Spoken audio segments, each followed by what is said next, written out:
I wonder, is that, if you look at the rhetoric being used by other world leaders or around the world, whether it's Vladimir Putin or whether it's Sarkozy or whether it's Hugo Chavez, are there drastically different tactics of the same sort of approach being used right now, or are they sort of all following this model of just sort of blitzing the same idea over and over until people don't particularly listen, I think?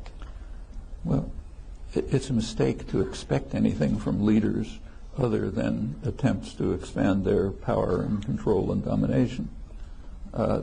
They differ, but as soon as you mention the word leader, you should shudder and look somewhere else. In a free society, you might have representatives, but you wouldn't have leaders. Yeah. So let's imagine that this was a really functioning, we're in the primary season. What would a Democratic primary be? Say, take New Hampshire.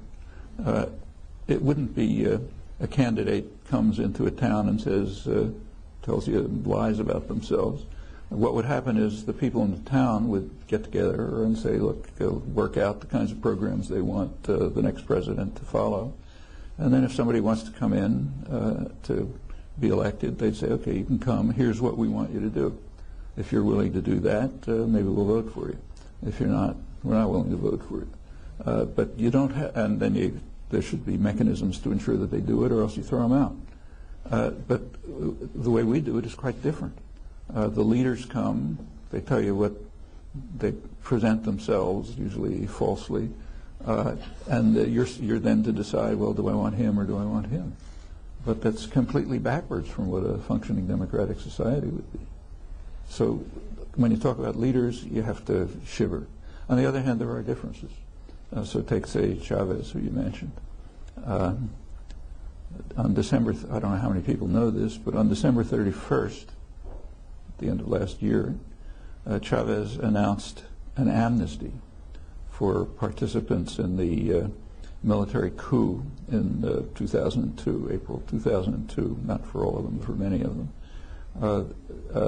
This is a military coup backed by the United States, probably with participation, U.S. participation, certainly support, which overthrew the government, kidnapped the president, disbanded Parliament, the Supreme Court, every other democratic institution, applauded in the United States, denounced in Latin America almost entirely. It was overturned a couple of days later. But suppose it had happened here.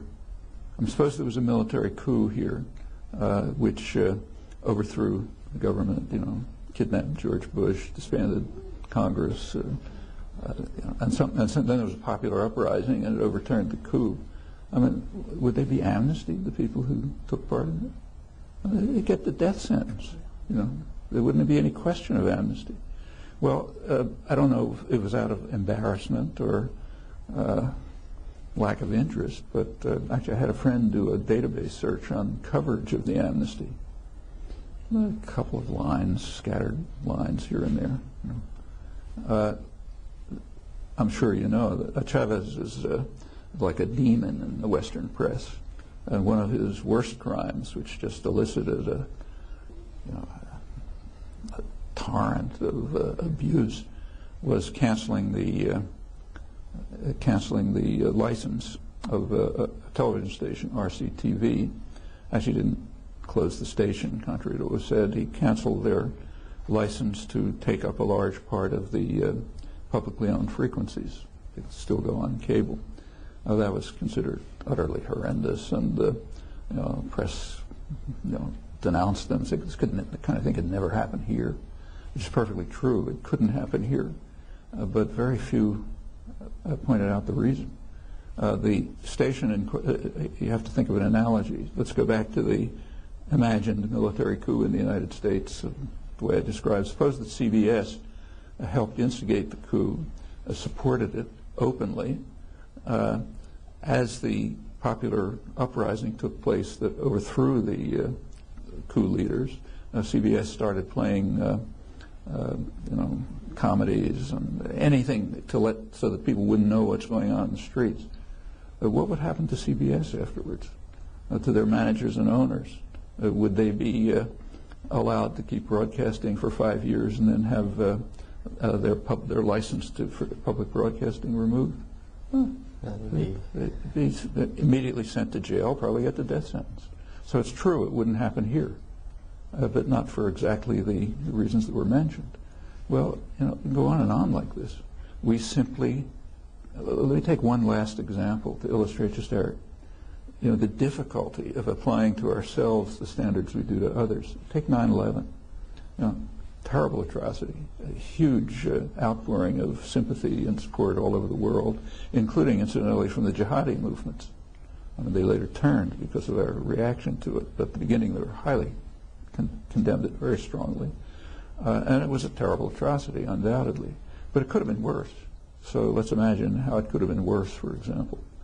Suppose that on September 11th, Al-Qaeda had bombed the White House, killed the president, instituted a murderous, brutal regime which killed maybe 50 to 100,000 people and tortured about 700,000, set up a major international terror center in Washington, which was overthrowing governments all over the world, installing brutal, vicious neo-Nazi dictatorships, assassinating people. Suppose he called in a bunch of economists, let's call them the Kandahar boys, to run the American economy, who within a couple of years had driven the economy into one of the worst collapses of its history. Suppose that this had happened. That would have been worse than 9/11, right? What did happen? And it happened on 9/11. It happened on September 11th, 1973 in Chile. The only thing I've changed is per capita equivalence, which is the right way to look at it. Well, did that change the world? Yeah, it did, but not from our point of view. In fact, who even knows about it? Well, because just in terms of your comment of the report. And incidentally, just to finish, we were responsible for that one. Definitely, and